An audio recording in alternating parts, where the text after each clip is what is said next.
Right, the old Corsa. Will it run?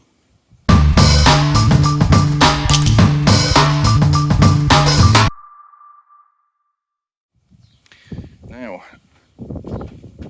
I thought I'd have a bit of a go with this one today. This is my old 1999 Corsa Sport. It's the 1400 16 valve engine. It is, well, it'll be 23 years old this year, will this car. I have had it. This is probably the longest I've ever owned a car. Well, by some way as well. I've had this at least 10 years now. And yeah, you can see it's an old Corsa B. It's one of the later models. They stopped making these in sort of 2000. I bought this in 2012, I think. Yeah, I'm going to say 2012. And it was my everyday car / project car for a number of years. And it got to the point where it was increasingly needing more repairs. I know, Bella, we're outside, aren't we? And about 5 years ago, I parked it up on the drive after the MOT had run out, and I've done pretty much fuck all with it since. It's sat here all that time, sort of becoming an increasingly sorry state for itself. You can see if we look down the side of the car here, it's got moss growing on it. Some of the lacquer's come off on that wing, which is unusual for these older painted cars. Normally they rust before the paint gives up. Yes, the bonnet is a slightly different colour green. When I first got it, the original bonnet had loads of rust along the front here, big sharp edge. So I ordered another one off eBay. It was about the right colour. It came to the end of its MOT, like I say, about probably 4 or 5 years ago. And I didn't actually put it in for its MOT, which I regret now, because it may well have passed or not needed all that much work back then. I could have kept it going, but for various reasons, it ended up parked up and it's been sat here ever since. I have had it running once or twice since then, but it hasn't moved from this driveway. It's been sawn ever since. What can you see, Bella? But I'm finally at a point in my life where I feel like I'm getting back on track and I'm feeling more confident in myself, being able to do things. The Mazda at the back is still awaiting parts, so I thought I'd have a go with the Corsa today. I'll have a look inside. We'll do this as an introduction. And then just before I even open the door, you can see the interior is in a bit of a sorry state. Oh, door doesn't want to open. Get my hat back. But yeah, this was one of the highest spec models when it was new. See if we can put the seat back a touch. There we go. Because in it you would get, being the highest spec model, it would come with aircon there.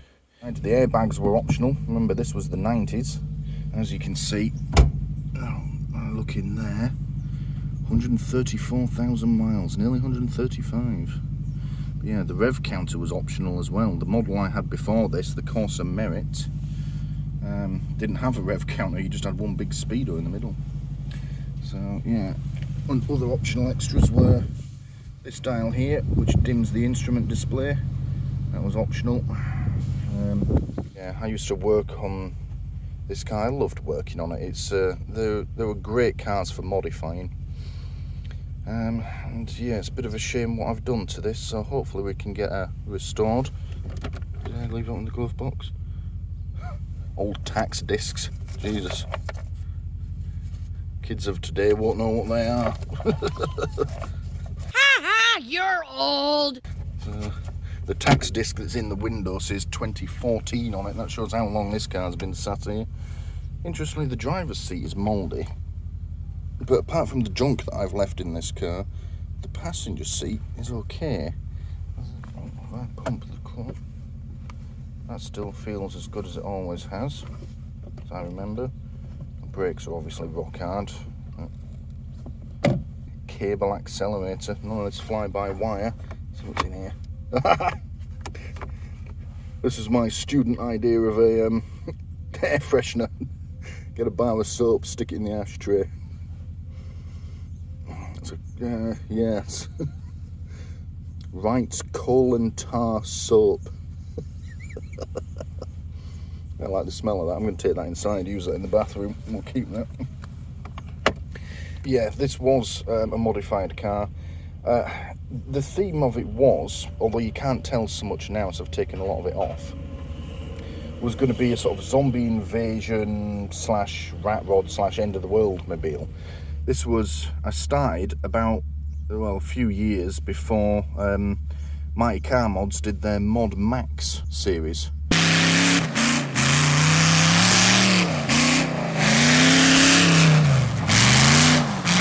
Which was obviously greatly superior to what I did. I'm just gonna say, it is the best car that we've ever built.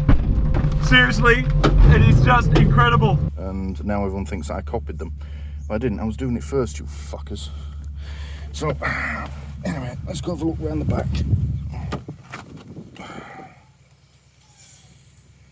The spare wheel, because I put bigger wheels on it, bigger tyres, it didn't actually fit in the spare wheel well, so I used to have it on a roof rack.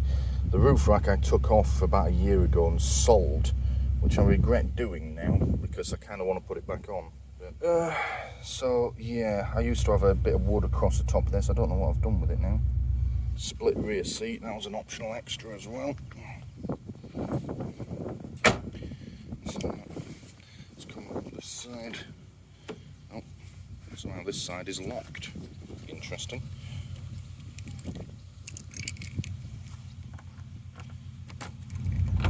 No remote central locking on these. Doesn't want to open. Come on. There we go.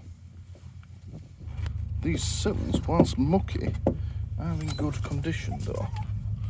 I was worried that there'd be like rust in here and such like. This is what stopped me working on this car, stopped me using it all those years ago, was the rust. You know, 90s cars, obviously you have to keep on top of the rust. If I can get underneath this, we might be able to see what I mean. Right, you're going to have to get out of the way, Bella. You can see under there, around the sills. Oh, get off me face, Bella. It's not good. But the rest of the underbody, that doesn't look half bad. We're going to have to get it up on some ramps or some axle stands and see what it looks like. The exhaust was brand new when it was parked up, so you can see that's all still nice and shiny. And yeah, corrosion is the enemy here, but hopefully we can get on top of it. That's my biggest fear restarting this project as well, is welding. I don't know how to weld, and it's an expensive thing to learn how to do. So, yeah. Yes, I know, Bella. But for today, what we're going to do is see if she'll run.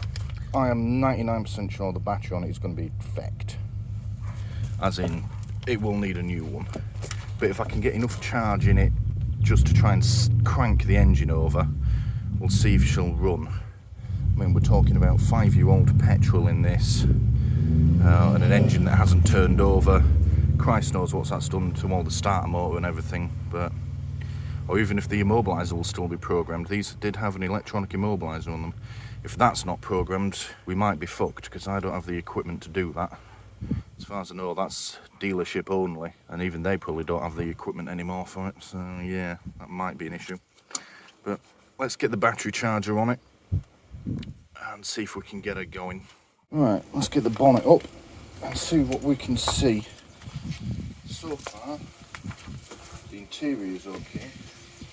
I'm hoping I'm not opening this up to a complete fucking horror show.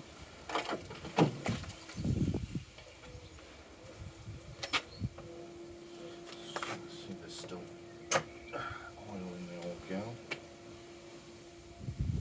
And there still looks to be oil in there. Doesn't look to be too dark either. Let's get the old voltmeter out. 2 volts, which may as well be 0. So what we'll do is we'll get the battery charger on. I've got to go out and do some stuff. And then later we shall see if she'll crank. It might be a sort of 10-12 hours worth of battery charging, mightn't it, Bella? Yeah? Yeah, that's all we want to do for now. turn her over, let her run for 30 seconds and then turn her back off. I think if we can do that, then we're on to a winner, aren't we, dog? Yeah? You don't give a fuck, do you? No, I didn't think you did. Get down. Show me my battery charger. What I might do as well is disconnect that solar battery maintainer. I don't know what connecting a charger to another charger is going to do. So spanners quickly and we'll undo this battery maintainer. The rest of it can just fucking stay on there. And we'll get it wired up. Let's do that.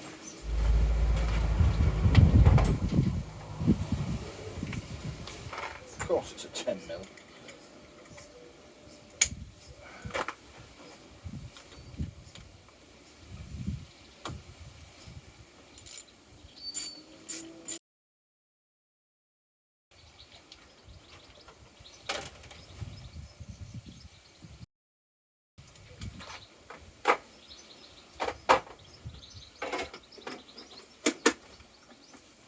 Right, battery charger.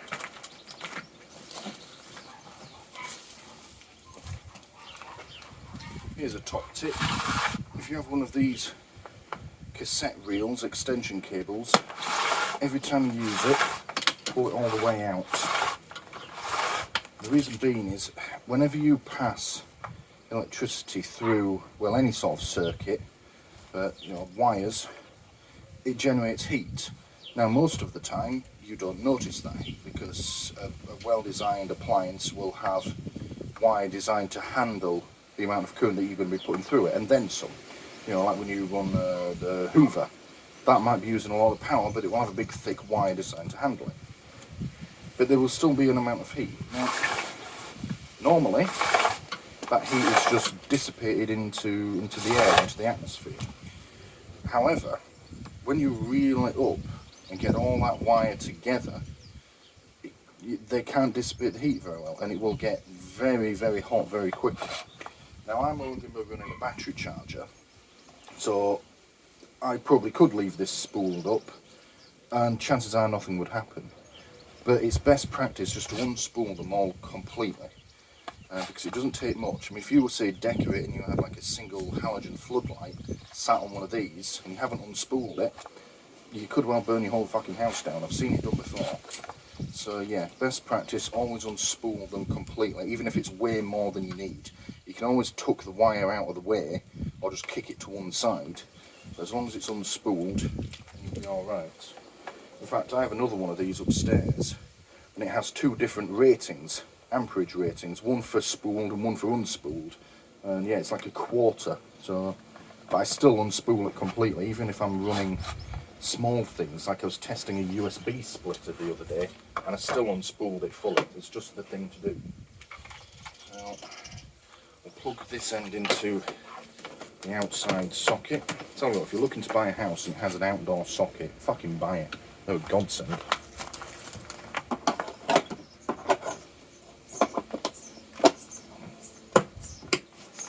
That and outdoor taps.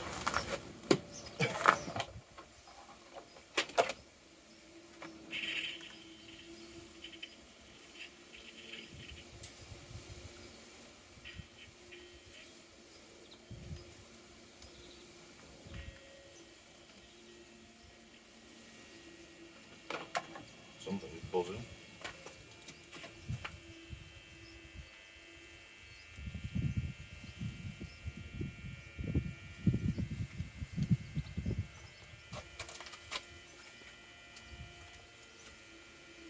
What the fuck is that?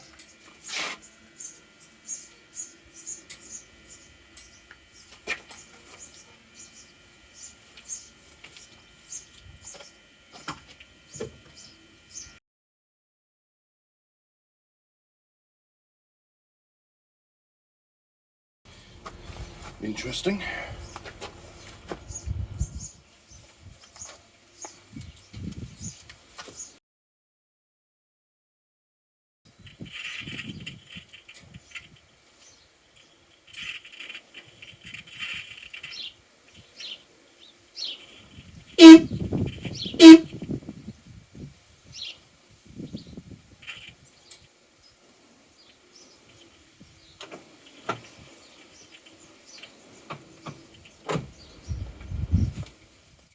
Right, the noise is coming from down there. I'll zoom us in. That little thing you see between there, some sort of speaker. I can only assume it's the power sounder for the alarm, and the alarm is trying to go off. Now we're getting 11 volts across the battery, which may just be that the battery charger hasn't caught up yet. I mean, the battery is pretty much dead flat, so that'll climb in time. Or maybe this thing is drawing power.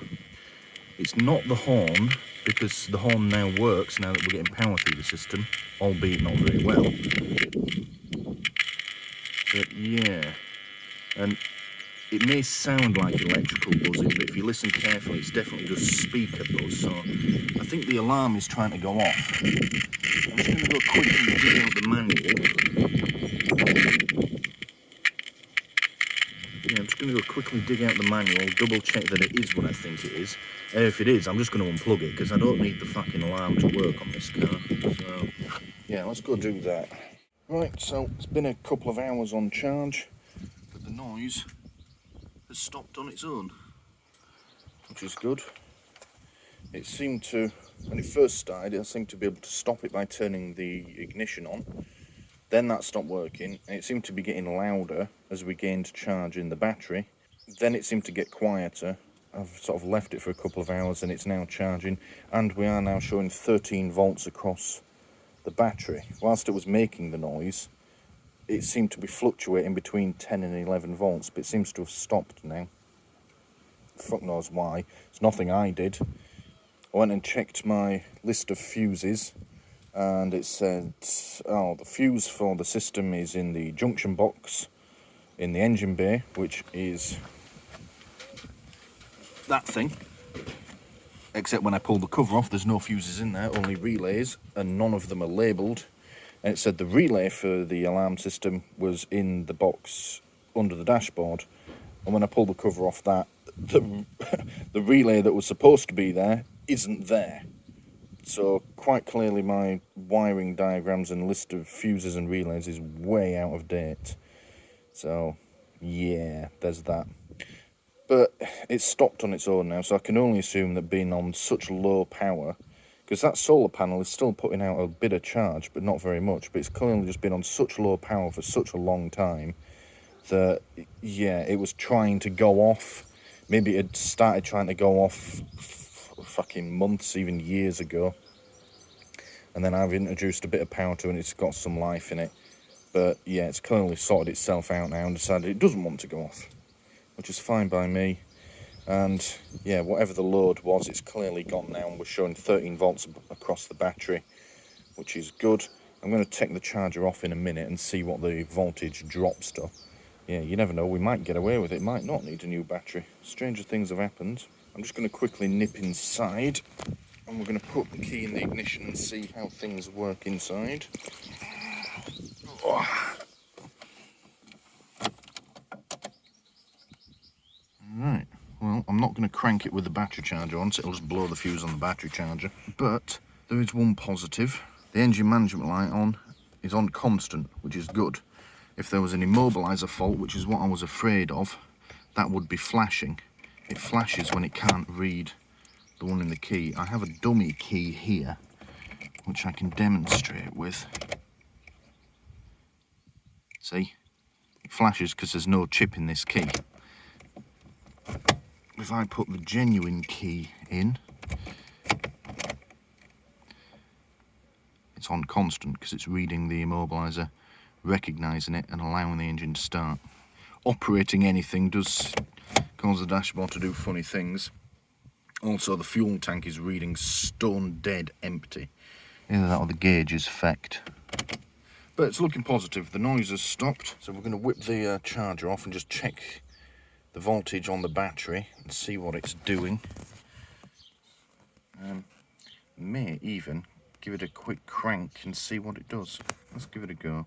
So quickly whipped the battery charger off, checked the voltage on it, and it had, by the time I'd unhooked the battery charger and turned my voltmeter on, it had dropped down to 10.8, and then within sort of 30 seconds it was falling pretty rapidly. It got down to about 10.6. When you take a battery off, you do immediately lose some voltage and it will sort of settle at a certain amount, but it's clearly nowhere near enough to try and start the car yet, so we'll leave it another few hours and see where we are. As soon as I put the battery charger back on, it was straight back up to 13 plus, which is what we like.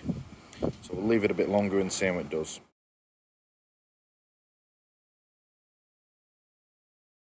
Right, so we may or may not be reaching a moment of truth here with this. It's been on charge pretty much all day. I can't remember what time I started with this. I think it was about 10, 11 o'clock in the morning. It's now getting on for 7 o'clock at night and we're starting to lose the light. I haven't tried to crank it yet. I did think about trying to start it with the battery charger on there, but I've done that before with other cars and all it does is just blow the fuse on the battery charger.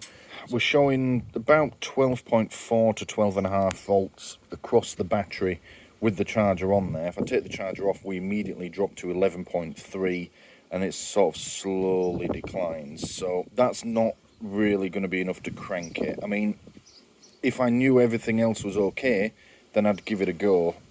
But I don't think that you ideally need 12 plus to start an engine, and this one's been stood for a while, so we're going to leave it for about another hour or so, even if we have to do it by torchlight. Yeah, that's still charging, the light's still on. I'm going to go out, get myself some fish and chips, eat them when I get back, and then we'll see how it is from there. If it isn't fully charged, I'm not going to try.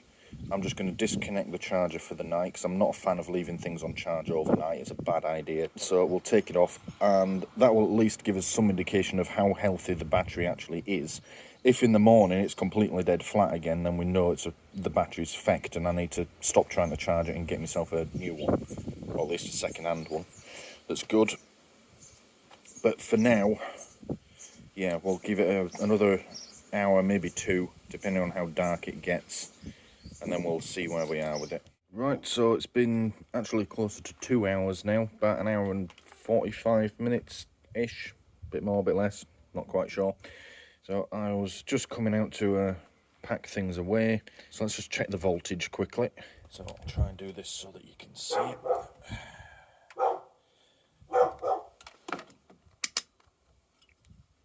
Right, so with the charger on, 12.3. Now I would hope that would be higher with an active battery charger on it. This battery is a bit too big for this charger, but still. Let's unplug that. Take those off of there. And we're on 11.4. So what we'll do is we'll leave that overnight. We shall check again in the morning, see what sort of voltage we're on. If that drops to, you know, like 10 or the high 9s, then I'll probably just keep charging it and try and get it up to where it needs to be. If it's dropped any lower than that, I think it's safe to say that the battery's fecked. So, yeah. So, as for the question of will it run, not yet, but possibly. Just quickly, as I'm packing up, let me quickly show you this. So, the little solar panel battery maintainer that I said was on the dashboard and didn't seem to be doing very much. Well, I just thought I'd check, see if that's still putting out any power. Now, it's pretty dark here, so I wasn't expecting it to work that well at all. If I look in the distance, the railway station at the end of the road has all its streetlights on. It's, you know, it's getting pretty dark, but it seems to sort of pulse, but it's still putting out 8 to 8.5 volts in these pulses. Now, I don't know if it's pulsing because the light's failing, or if that's what it's meant to do. That's normal for it, and you know, when you have good light on it, it would pulse 12, 13 volts. But I'm wondering if all this time that thing's been delivering charge to the battery, keeping it up as much as it can, But of course it was never meant to run for years. And if the alarm system's been playing up in the meantime, that's been causing a drain, which I think it might have been early, although that seems to have fixed itself now. Yeah. So we'll try the little solar panel in the morning as well when we've got good light on it. If that has been delivering power, that might bode well for the health of the battery as well. Right, let's see how we do in the morning. Right, it's now the following morning. Let's see what voltage we get across the battery then.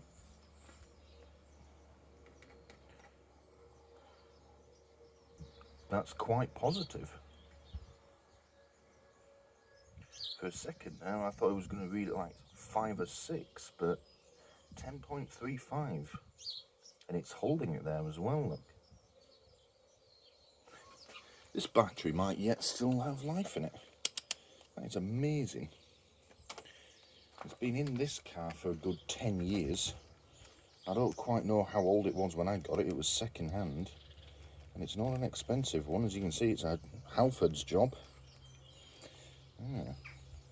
Alright, I'm going to get the battery charger on it. And yeah, I've got to go out and buy some car parts. But I reckon another day on charge, we might be able to give this a crank.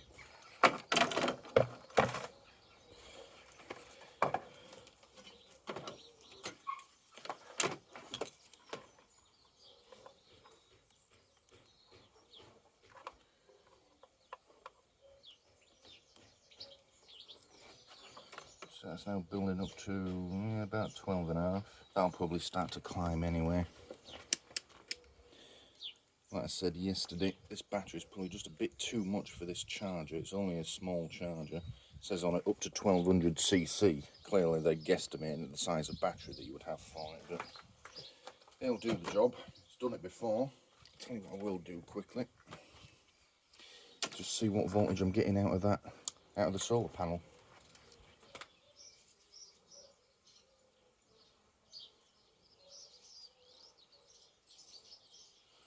18, 19 volts. See, that I would say was perhaps a little bit too high to be charging a battery.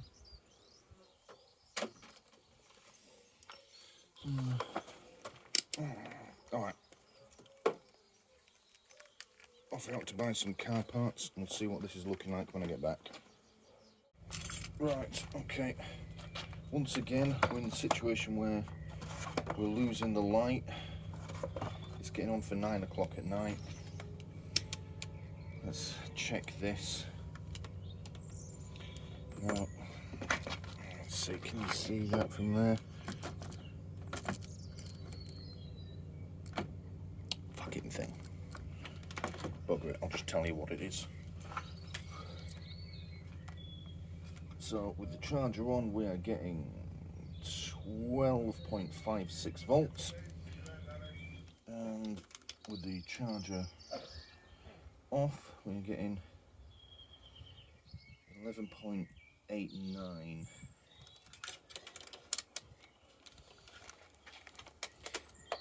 That's the same as what it was when I checked it 3 hours ago. I don't think the problem's the battery now. I think it's the battery charger. I think it's running out of puff. Yeah, it's designed for much smaller batteries. It says up to 1200cc on the charger. This is a 1400 engine with a battery on it designed for what, 2.5, 3 litre. So I think the reason we're only getting 12.5 across the battery is that's about as much as it can put out. It's designed for something smaller, so it's just really struggling to bring it up the last volt or so. It's been on charge for a good 10 hours today, and like I said, it hasn't changed the last 3 hours. So I think we're going to give it a crank and see what happens. I expect this to fail, but I'm hoping it will succeed. If it fails, I shall give it 1 more day charging to try and bring it up to spec. After that, we're going for a new battery. Let's give it a try.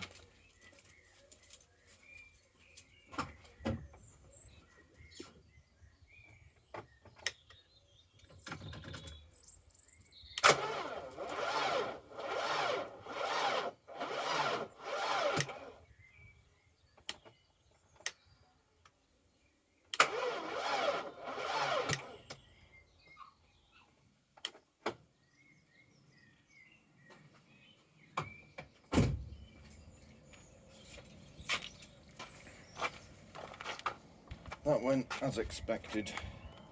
Complete fucking failure. Actually, not a complete failure. It did turn, just very slowly. And I was able to keep it turning at that speed for quite some time. So let's just check the battery voltage now. It's all gone down to 11.4. So it's holding on to that charge. More stuff inside the car is working now. The radio works. It all plays through the tweeters, which is interesting. But it is now working. I'm not going to do it tonight because I want to go in and enjoy myself a beer. But that's promising. I think some more charging tomorrow. I might dig out my jump leads and get one of the other cars if I can make them reach. Give it some more oomph. I think there's just not quite enough in the battery yet to turn over an engine that's been stood for so long. The oomph of a live car and a good battery being used to jump start it might just be enough to get it spinning over. I mean, there's a lot that it's got to overcome. I mean, there's bound to be some things that have started to seize up, so it's got more work to do than if this was a regular use car, but still. I also can't quite work out how I've managed to get bird poo on my strut brace when the bonnet's been down. How the fuck is that going there? I'm going to a third day with the battery charger tomorrow. Feeling that it's jump starting a new battery time.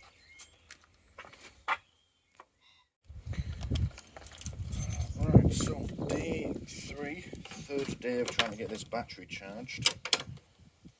And I think we're going to go for another crank. I'll show you what we're looking at on here. I'll position that there so you can see it. Now, if I check this now, we are showing 13 volts, 13.01. Thereabouts, which is what I would expect from a battery that's on charge. And if we say take this off, down something plastic, we show a good 12.4. I would have preferred to have 12.5, but it doesn't look like we're going to get that today or right now. But that's a whole volt higher than when we tried it yesterday. So we're going to go for a crank and see what we can get out of it. One other thing that I did notice, I just checked this a minute ago, and as I took the clip off, the positive one, as I have been doing, I dropped it, pure accident, and it touched this metal bracket here, and fucking sparks everywhere, which is A, a great way to give yourself brown trousers, and B, something of a good sign that we do have electricity. So I'm just going to unplug the charger. So let's go for a crank, hoping for something more positive this time. Let's see what happens.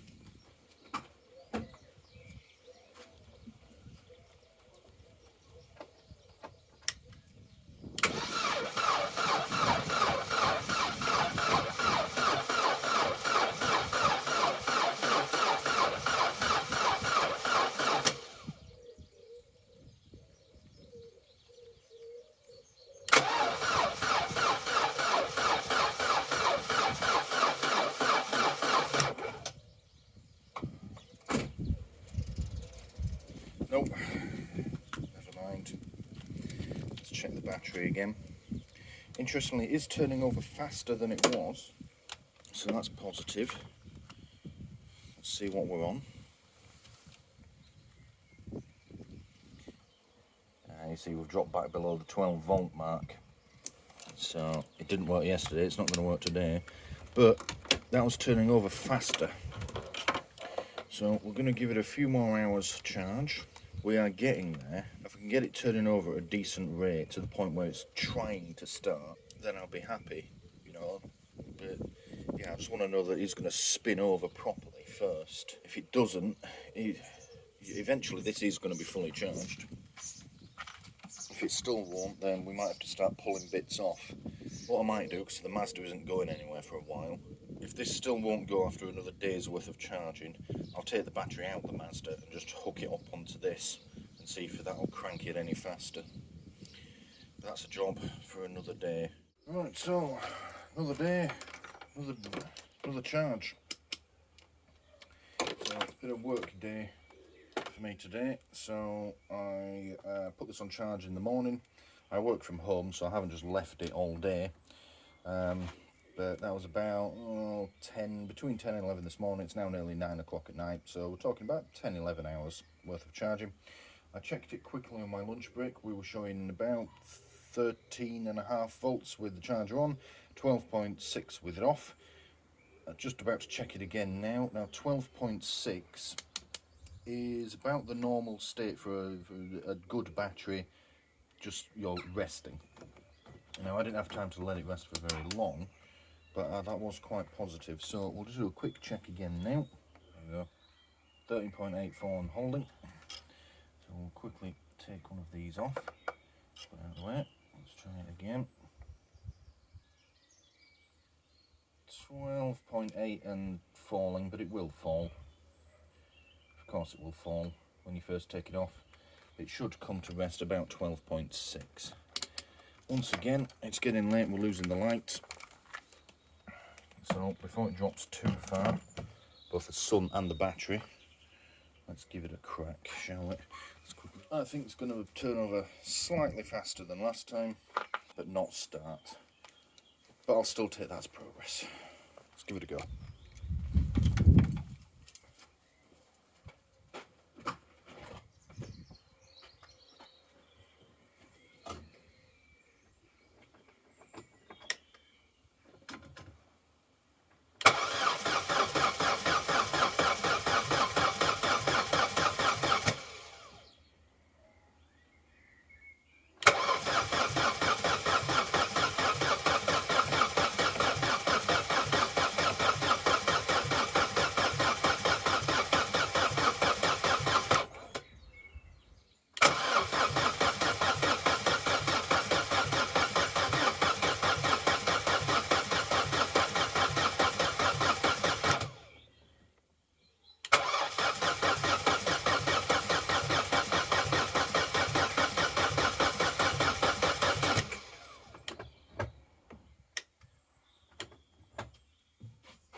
Alright, so that might look like a bit of a failure, and I suppose to an extent it is.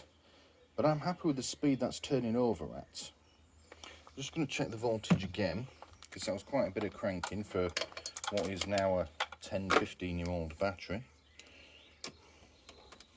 But you notice it was keeping the speed up. It's maybe a little sluggish.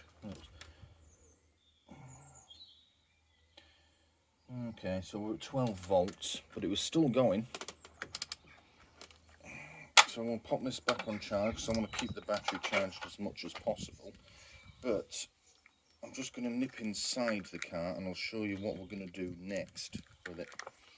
Because I think there's more to this than it just being dead flat. So yeah, let's just have a quick look. Right, so fuel gauge is what I'm thinking. Everything comes on as normal. Obviously the handbrake isn't on, but that works. Engine light, the orange one, that's normal because the engine isn't running. Fuel gauge though, stone dead empty. Now, I highly doubt, well, there's no way I could have parked this stone dead empty, because how did I drive it onto the driveway? It may well have been low on fuel, but it won't have been stone dead empty. So, one of several things has happened. Either it's evaporated, which is possible, I suppose. The seal on the fuel cap probably isn't all that good. I don't think it ever was. In which case, you know, over the years that it's sat here, little bits of vapour will have got out, and anything that is left in the tank is probably just thick, horrible sludge that the engine can't run on. Or it's leaked out, which is worrying, because that could be expensive to fix. If it's leaked out of the fuel tank, that's very worrying because, yeah, they're expensive to replace, and I don't have the skills, experience, or tooling to fix this. Oh, well, to fix a fuel tank. I can't remember for the life of me if these are metal tanks or plastic tanks on these cars. I believe they are metal, which would explain how it's managed to leak. That being said, though, all the years I was in the trade, we dealt with some pretty old cars. and we never once saw a leaking fuel tank. Fuel lines, yes. Fuel tank, no. And I've been watching a series recently with Ed China, working on a 1980s Range Rover that sat in a field, not on a nice driveway, in a field for over a decade. And before that, it was being driven through Fords, you know, the whole off-roading experience. And the tank was rusty, but it was not leaking. So whilst that would be worst case scenario, I don't think that's it. If it is a leak, I think it's going to have come out of one of the fuel lines, which is less severe, cheaper and easier to fix, but they have then got to try and find the fucking leak. So I really hope it's not a leak. I'm hoping it's the evaporation thing. But I think the next stage is we are going to have to get a look in the tank, see what it's like. And the way we're going to do that is like this. So the seat goes forward, and then this seat pulls up, and we'll have to pull this carpet out, but under there, yeah, see, it's all pinned in all the way along here. We'll have to pull all this carpet right out, which I'm not going to do right this second. But under here, it's normally about there, is the fuel tank. Well, the fuel tank sender. There'll be a plastic, almost like a little manhole under here, which will give us access to the fuel pump and the sender, and we can lift the whole lot out, have a look in the tank, see what it's like, and dip it if we need to, and see if there's anything in there. Maybe there might be fuel in the tank, and it's just that the sender's fucked. I mean, that's also a possibility. But that's a job for another day. If it turns out it has, if the tank is stone cold empty, what I will do is get a jerry can, put, say, a litre in there, and then we can see if any leaks out. If none leaks out, we'll try starting it to get it pulling through the lines, and we can check for leaks. I mean, yeah, it's not ideal checking for leaks with a flammable liquid, but what the fuck else are we going to do? It's a fuel tank. So I'll put that down for now. Push this back. I mean, obviously, before I do that, hey, look, my green neons still work in the footwell. Forgot about those. Look at that, ain't that cool? This was a cool car once over.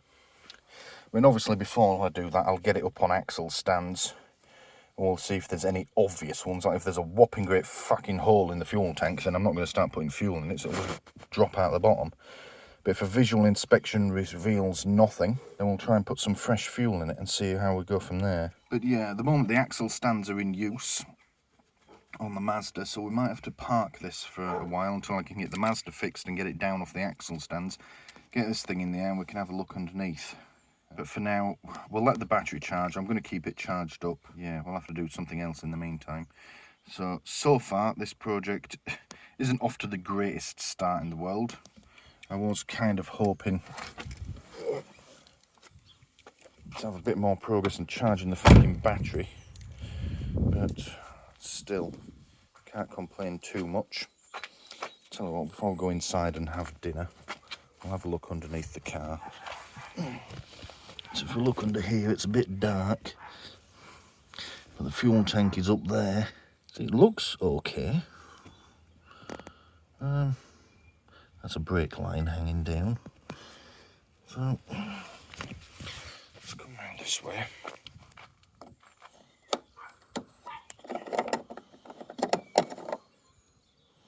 See, there's a bit of a rubber seal on there, but it's not a very good one. Let's have a sniff.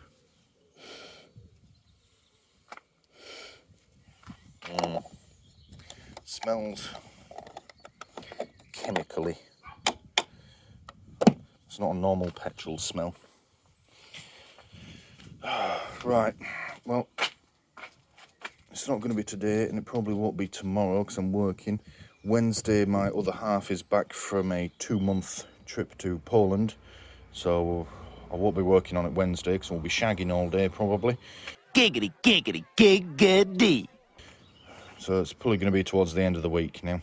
In a few seconds, the next bit of the video, I'm not going to do a part 2 on charging a fucking battery, but in a few seconds the next bit will be putting fresh fuel in and or checking tanks, and yeah, we'll be having a look at the fuel system before we go any further, but I'll keep the battery charged in the meantime. Right, well, I did a bit of a silly thing last night. Yeah, at the last section of video, I said, oh, you know, we'll leave it on for another couple of hours, go and have some grub. I sat down and watched telly, fell asleep on the sofa, and then woke up this morning and realised I'd left the battery charger on all night, which, yeah, I don't normally do, but never mind. I also went and left my fucking tripod out here as well. Been here all night. Fortunately, I live in the arsehole of nowhere, so it's not the end of the world. It is, today, a fucking gorgeous day. It is, what time are we on? It's 8 minutes past 9 in the morning, and it is sweltering hot already. This will be a good day for working on cars. But capitalism kicked in, and I have to work all fucking day. Never mind. But one good thing from leaving it on overnight, that is a fat pigeon. Look at that fucking pigeon. Oh, it's gone. I think we've made progress. If I show you on here, I don't know why the red one's blinking. But it's now showing green, fully charged. So, yeah. Let's check some voltages, and we're going to go for a fully charged crank. I still don't think it's going to start. I still think we need to work on the fuel system, but we'll see how well it's turning over at least. Let's give that a go.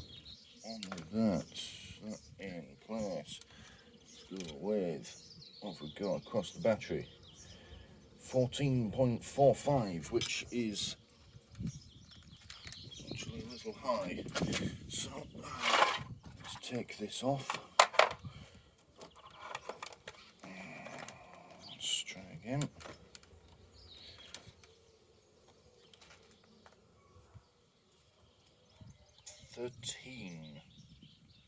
Dropping slightly as it settles.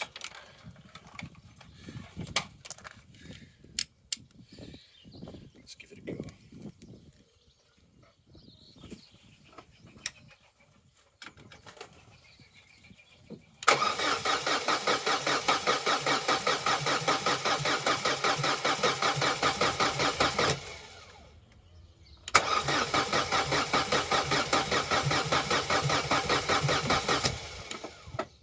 Well, it's good and bad. Good, because I'd say that's a good crank over. Maybe a little sluggish, but I'd say that's cranking at good speed. And bad because it didn't start.